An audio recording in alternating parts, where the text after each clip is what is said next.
We're going to skip over the Yahoo boy Bucci and bring him up after. Now, I have a cousin that has a friend. Let's call the friend Kay.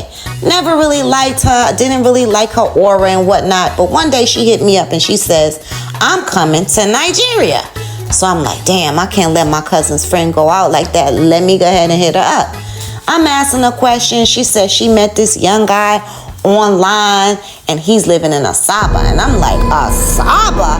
You wildin'. So I'm like, damn, I can't let my cousin friend get hurt or kidnapped or whatever. So I tell her, come to my house, bring old boy. So I'm thinking, okay, this boy is Igbo, Bucci is Igbo. Maybe I could get Bucci to help me translate or whatever if I need something. Big mistake. So they come to the crib and meanwhile, old girl is married. And I'm like, aren't you married? She kind of laughed it off. Meanwhile, she like 40 and dude like 20 something. I'm like, well, get your Stella Got a Groove back in Africa on. Anyway, so they come to the crib. Dude is immediately getting on my nerves. He walking around with no shirt on, playing his village music 5 o'clock in the fucking morning. And I'm like, yo, turn the music down.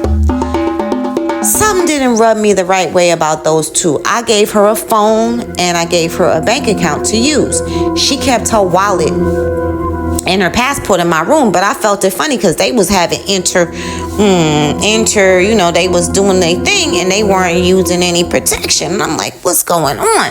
Let me mind my business. One day, I come home, I give the security the key and I tell them, lock me in the house. Don't tell them I'm there.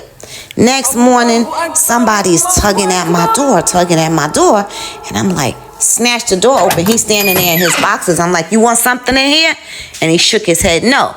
She on the toilet with diarrhea because she had typhoid. And I'm like, you want something in here? She says no.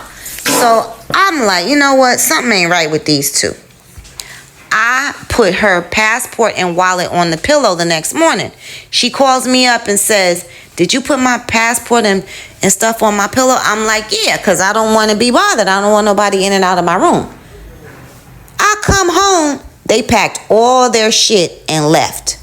2 days later, I'm looking at her. She's all on Facebook. She's at the Radisson Blue or whatever at the hotel and whatnot. I'm like, I later found out what they were up to. This is just what I think. I think they got Bucci to drug me.